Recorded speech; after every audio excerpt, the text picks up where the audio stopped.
Welcome to my latest Comic Book Editions video. Thank you for joining me.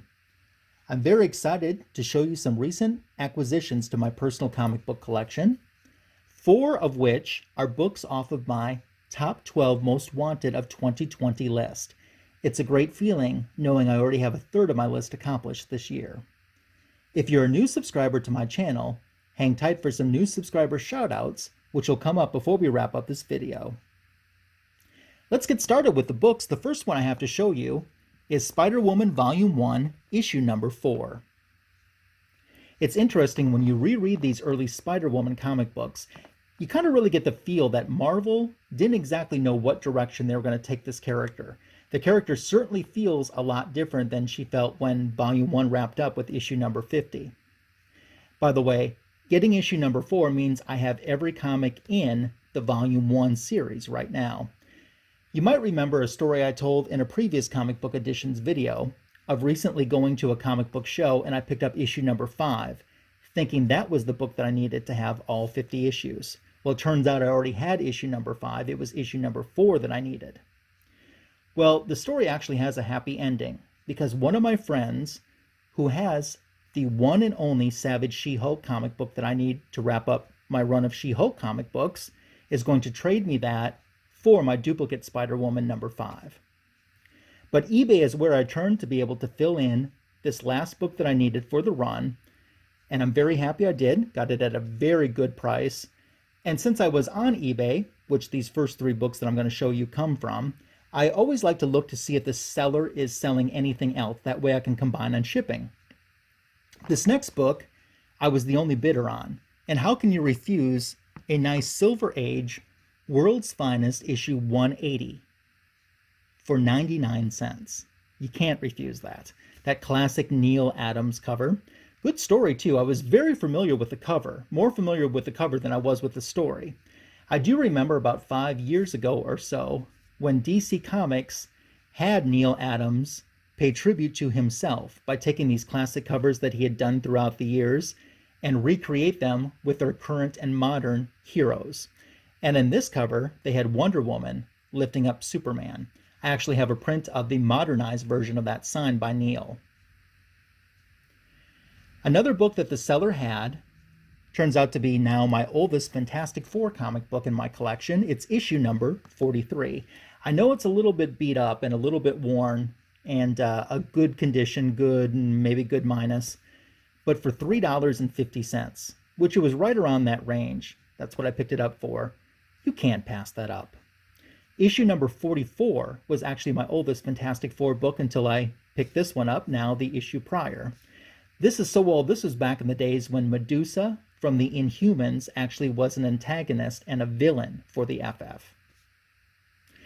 Since we're talking about Fantastic Four books, let me show you some other ones that I recently acquired. You're looking at issue number 198. Back in the fall, I picked up FF number 200, and I knew that that was the conclusion of a several-issue story arc. So I wanted to try to get all of the books that led up into that conclusion story arc and read them all together in one setting. So I needed issue 198 to be able to do that, and I also needed issue number 199. So I picked them up and enjoyed the storyline. When I think Fantastic Four Bronze Age, this is the style of artwork, and these type of covers are what come to mind. This is definitely within my wheelhouse. Another book that I picked up too was actually an upgraded copy. I had Last Days of the Justice Society of America, issue number 1, 68-page one-shot special, but my copy was pretty well worn. So to get a nice minty copy at a very low price, no-brainer. This is the first book out of my top 12 goal list that I'm showing you, and it checked in at number 12 on the list. ROM Space Knight, issue number 31. When I look at my collection of ROM comic books, it seems to me the ones that I have are because of the guest stars that he has in that particular issue. And this is no exception either. You see, ROM is in battle against the Brotherhood of Evil Mutants. This actually is Rogue's second comic book appearance after Avengers Annual number 10. And to see how Rogue was depicted early on, she was much more raw and much more savage than the toned and tamed down version that we got used to when she became an X-Men.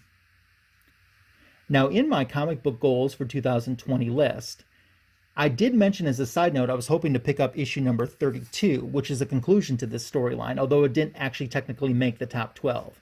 But this time I did pick up the book and read the story together. By the time we get to part 2 of this story, the original Brotherhood of Evil Mutants is reduced down to Mystique, Destiny, and Rogue. So I guess in a way we could call it the Sisterhood. Here's a book that, out of all my years of being a comic book collector, I don't really remember seeing at all, or if I did, not very much, not enough to make an impact out in the wild. This is The Defenders, issue number 4, and this is the first appearance of Barbara Norris as Valkyrie. And this is the version of Valkyrie that became the long-standing Defenders incarnation. Let me explain a little bit what I mean. Valkyrie's first appearance was in Avengers 83, but that was the Enchantress who was taking over the Valkyrie persona. Then Samantha Parrington appeared in Incredible Hulk 142, but once again, that was just a one-shot appearance as Valkyrie. The Valkyrie that we know, the Valkyrie that I recently picked up in a Marvel team-up, which kind of got me reinterested in the character again, is this Barbara Norris version. So I'm happy to finally be able to add her first appearance to my collection. What if the Avengers had never been? That's the topic to What If issue number 3. Book's in fantastic shape. It was a true bargain when I picked it up too. Nice fun story to read. Also, I do want to pass along, if you enjoy the What If comic books, Two Brothers Comics each Sunday morning has a brand new What If series where they go through each issue and kind of review it and discuss it. Don't miss that. If you can't catch it live, catch it on the replay because it's really interesting. What Ifs are always fun books to read as well. I've picked up a lot of those recently and plan on adding more to my collection also. As we keep going, nothing really extra special about the New Adventures of Superboy issue number 5, except it's in fantastic condition and I certainly couldn't beat the price for it. And I don't have a lot of Superboy comic books, let alone early Bronze Age, let alone early in this run. So it was just kind of a little last minute add-on and it was a fun story to read. Oh man, this book, The Superman Family 171. I saw this at a comic book store, and I mean, I look at it, I see that this is a reader copy, and it's 99 cents. And okay, I'll throw $1 towards it, and hopefully I can upgrade my copy of this someday. I've been wanting this book for a while. This book was not worth 99 cents, and it's not because of the story. I actually really enjoyed the story, which is the 4th team-up between Supergirl and Batgirl. I'm not exactly sure what the AA in this little sticker stands for. I assume the G is for good condition. I think we're being generous even calling it good condition, because when I opened the book up, the entire first chapter fell out, wasn't attached to anything, and the remainder of the book is held together by staples that weren't manufacturing staples.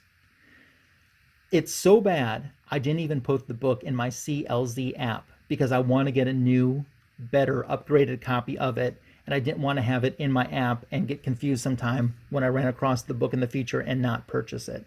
So that definitely was probably the worst dollar that I've spent, at least the worst dollar that I've spent as of recently. Here's a book that sometimes you see on the wall. It's a wall book at some places. This is Batman number 291. This is on my top 12 most wanted of 2020 list as well. This is the first of a 4-issue story arc, 291, 292, 293, 294. 291 always seems to be the more expensive of those 4 books. I don't know if it's because of that gorgeous cover. I would love to have a poster of this cover. Let me tell you something. Although I've never read this storyline, I do know what the storyline's about. I know how the storyline resolves itself. This is what a comic book should be. Even after all of this time, the story still was engaging. It was exciting. It left me wanting to get and read the next issue to see what happens.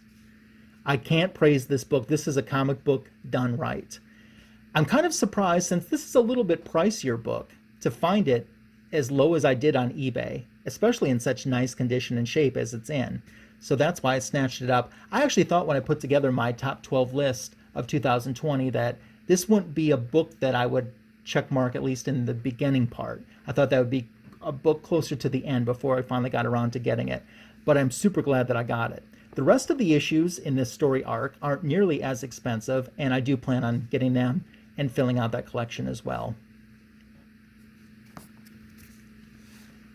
I had a gift card that had just enough money left to head back to eBay to buy it now, and it is All-Star Comics with the Super Squad issue number 60. This is the third appearance of Power Girl. See, All-Star Comics discontinued in the Golden Age, but in the 1970s, the DC explosion, which became the DC implosion, they brought back a lot of titles and continued their numbering from where they had left off at. With issue number 60, that means I have everything from the Bronze Age of All-Star Comics. That's issue number 58 to its conclusion in issue number 74. So that was a great feeling also to checkmark that as completed on my list. I want to pause for a second and pull the camera back a little bit and reset so I can show you another book that falls in my top 12 list.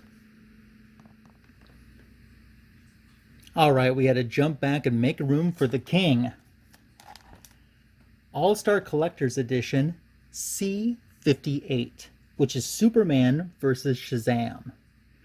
I have never read this story before. I was well aware of it. I own a few different Treasury editions, including Superman versus Wonder Woman, among others. The format of this story reminds me a lot of the format of that story. But I finally was able, thanks to eBay, to pick up a copy of this. You probably see a $27 price tag in the corner. Let me tell you, that's not what I paid. I paid about, 40% less than that. Beautiful cover, beautiful artwork. Let's turn around so you can take a gander at the back cover.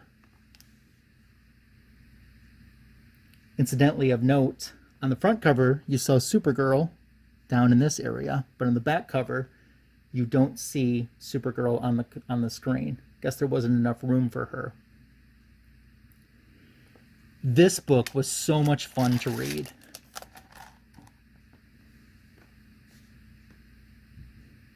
Fun story. Artwork was amazing.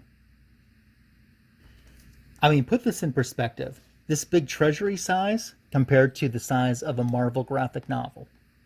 How much bigger it is compared to the size of a regular comic book. When you put it like that, you really get a feeling of how much you get to see the artwork and how the story feels even so much more momentous and bigger in such an event. And there's no ads. It's awesome. 72 pages, as it says right there on the front cover. So happy to add this part of my top 12 of 2020 goal list into my collection. I'm going to let you stare at that for a while, as before we wrap up this video, we do some new subscriber shout-outs. I picked up about 55 new subscribers. A big thanks to Metarog. When Metarog had his online party for his 1,000th subscriber, that was a fun event to start out with. And he did several community building events where he really encouraged people to sub up everyone that was participating in the chat room. And I was fortunate enough to get several new subscribers just off of that. So thank you very much, Metarog. I truly appreciate it. Some folks that are recent subscribers to my channel include Crime Alley Comics, Pope Cerebus I, Hoosier Nerd, James Galagus, Bitbiter0101, and that's BITBYTER0101. I'm mentioning all of these people not only in appreciation for them subscribing to my channel, but in hopes that you'll go and check out their channel and subscribe to them and look at some of the content that they're bringing to the community. That also includes people like Hunter Thompson, Mr. Garrell, Scott Neely, and that's SKOT. I see Scott Neely quite often, quite frequently in the different chat rooms that I'm in. A channel that everyone loves, and I can see why. Hero and the Kid. Shout out to you.